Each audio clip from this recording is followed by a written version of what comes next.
నమస్తే, welcome to రహస్యవాణి.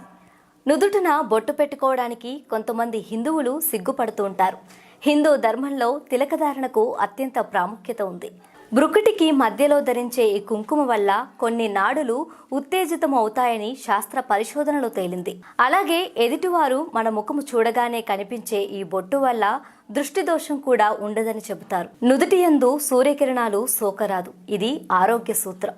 మనలోని జీవాత్మ జ్యోతి స్వరూపుడిగా మధ్యమంలోని ఆజ్ఞాచక్రంలో, సుషుప్త దశలో హృదయస్థానంలో అనగా అనాహత చక్రంలో ఉంటాడు. ఈ బొట్టు ధరించడం వలన మనిషి భక్తి, ముక్తి కలిగి నిజాయితీగా ఉండడానికి ఉపయోగపడుతుంది. అంతేకాదు, నుదుటిపైన బొట్టు ధరించిన వారిని చూస్తే ఎదుటి వారిలోని పవిత్ర భావనను కలుగు చేస్తుంది. గౌరవాన్ని కూడా పొందుతారు. పూర్వకాలంలో కాలములో చతుర్వర్ణాలు వారు అయిన బ్రాహ్మణ, క్షత్రియ, వైశ్య, శూద్రులు వేరువేరు చిహ్నాలు ధరించేవారు. పౌరోహిత్యము లేక శాస్త్ర సంబంధమైన వృత్తిని కలిగిన బ్రాహ్మణులు పవిత్రతకు చిహ్నంగా తెల్లని చందనాన్ని ధరించేవారు. క్షత్రియ వంశానికి చెందిన క్షత్రియులు వారు తమ వీరత్వానికి చిహ్నంగా ఎర్రని కుంకుమను నుదుటిన ధరించేవారు. వర్తక వ్యాపారాల ద్వారా సంపదను పెంపొందించుకునే వైశ్యులు అభివృద్ధికి చిహ్నంగా పసుపు పచ్చని కేసరిని ధరించేవారు. శూద్ర జాతికి చెందిన వారు నల్లని భస్మాన్ని లేక కస్తూరిని ధరించేవారు. విష్ణు ఉపాసకులు యు ఆకారముగా చందన తిలకాన్ని, శైవ ఉపాసకులు భస్మ త్రిపుడ్డాన్ని, దేవీ భక్తుల ఎర్రని కుంకుమ బొట్టును ధరించేవాళ్ళు. భగవంతునికి సమర్పించిన చందనము, కుంకుమ, భస్మము భగవత్ ప్రసాదముగా భావించి తర్వాత నుదుటిన పెట్టుబడుతుంది. జ్ఞాపక శక్తి మరియు ఆలోచన శక్తికి స్థానమైన కనుబొమ్మల మధ్య ఉన్న ప్రదేశములో తిలకమును పెట్టుకుంటాము.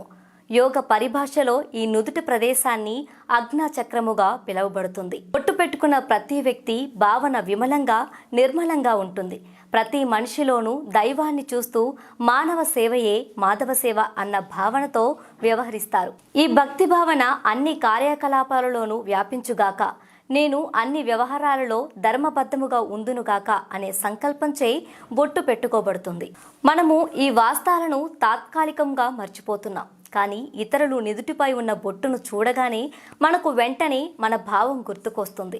అందుకే ఈ తిలకం ద్వారా మనకు భగవంతుని యొక్క ఆశీర్వాదము, ఆధర్మ భావన నుండి విముక్తి కలిగిస్తూ వ్యతిరేక దుష్ట శక్తుల నుండి రక్షణ కల్పిస్తుంది. మానవ శరీరము మొత్తము ప్రత్యేకించి కనుబొమ్మల మధ్యనున్న సూక్ష్మమైన స్థానమును విద్యుదయస్కాంత తరంగ రూపాలలో శక్తిని ప్రసరింపజేస్తుంది. అందువలననే విచారముగా నున్నప్పుడు వేడి కలిగి తలనొప్పి వస్తుంది.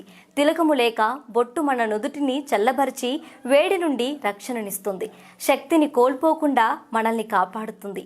కొన్ని సమయాలలో చందనము లేక భస్మము నుదుట మొత్తము పూయబడుతుంది.